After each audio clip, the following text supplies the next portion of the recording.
दोस्तों, सिंहासन बत्ती से की हर पुतली राजा विक्रमादित्य के गुणों और आदर्शों की ऐसी कहानियां सुनाती है जिन्हें सुनकर राजा भोज बार बार अपने ही धैर्य और पात्रता पर विचार करने लगते हैं। आज हम सुनेंगे सातवीं पुतली कौमुदी की कथा, जिसमें विक्रमादित्य के त्याग और दानशीलता की एक और अद्भुत घटना छिपी है। सातवें दिन जब राजा भोज दरबार में पहुंचे और भव्य सिंहासन की ओर बढ़े, तभी सातवीं पुतली कौमुदी जाग उठी। उसने राजा भोज को रोकते हुए कहा, राजन, इस सिंहासन पर वही बैठ सकता है जो राजा विक्रमादित्य की तरह गुणवान हो। यदि आपके भीतर उनके समान कोई एक भी गुण है, तभी आप इस पर बैठने के अधिकारी होंगे। आइए मैं आपको उनकी एक कथा सुनाती हूँ। एक रात राजा विक्रमादित्य अपने शयन कक्ष में सो रहे थे। अचानक उनकी नींद एक करुण पुकार से टूटी। ध्यान से सुनने पर उन्हें महसूस हुआ कि यह रोने की आवाज क्षिप्रा नदी के उस पार जंगल से आ रही है। वे तुरंत उठे, राजसी वस्त्र पहने, कमर में तलवार कसी और आवाज की दिशा में निकल पड़े। नदी तक पहुंचकर उन्होंने बिना संकोच छलांग लगा दी और तैरकर दूसरे किनारे पर पहुंचे।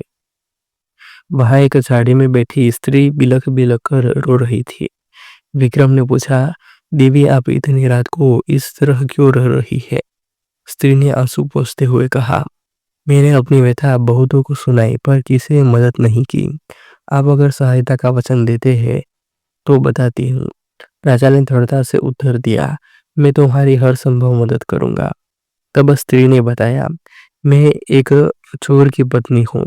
नगर कोतवाल ने मेरे पति को पकड़कर फूस पर उल्टा टांग दिया है। मुझे इस दंड से कोई आपत्ति नहीं, पर मैं अपने पति को भूखा प्यासा लटकता नहीं देख सकती। न्याय में लिखा नहीं कि वह भूखा भी रहे, इसलिए मैं उसे भोजन पानी देना चाहती हूँ, परंतु ऊंचाई और लोगों के भय के कारण कोई मेरी मदद करने को तैयार नहीं। राजा ने कहा, ठीक है, मैं तुम्हारी मदद करूंगा। दरअसल वह स्त्री कोई साधारण औरत नहीं बल्कि पिशाचिनी थी।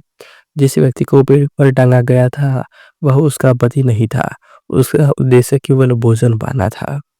जैसे ही विक्रम उसे कंधे पर चढ़ाकर पेड़ के पास ले गए, पिशाचिनी ने उस व्यक्ति को निगल लिया। तृप्त होकर उसने विक्रम से कहा, वीर राजन, आप वर मांगिए, मैं जो चाहे दे सकती हूँ।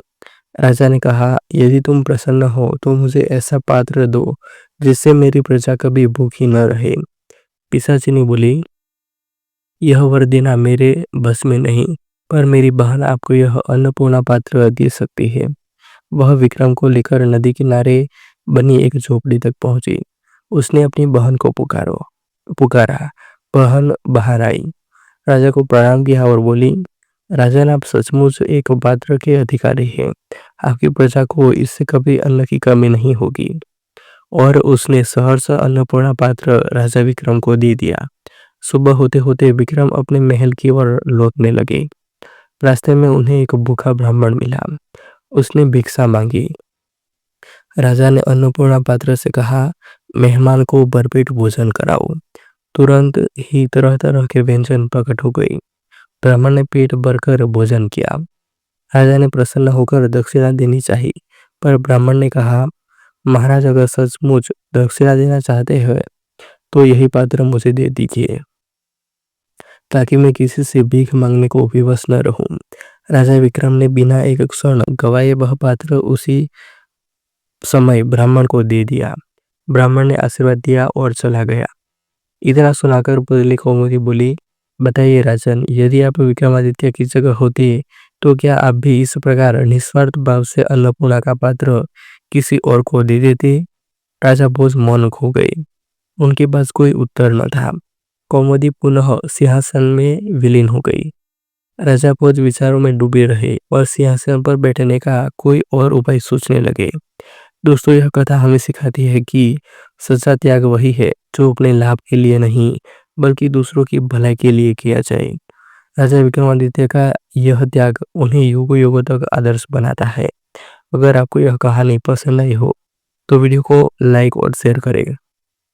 और हाँ, चैनल को सब्सक्राइब करना बिल्कुल न भूलें, ताकि अगली बार जब आठवीं पुतली पुष्पावती की कहानी लेकर आऊँ तो सबसे पहले आप तक पहुँचे।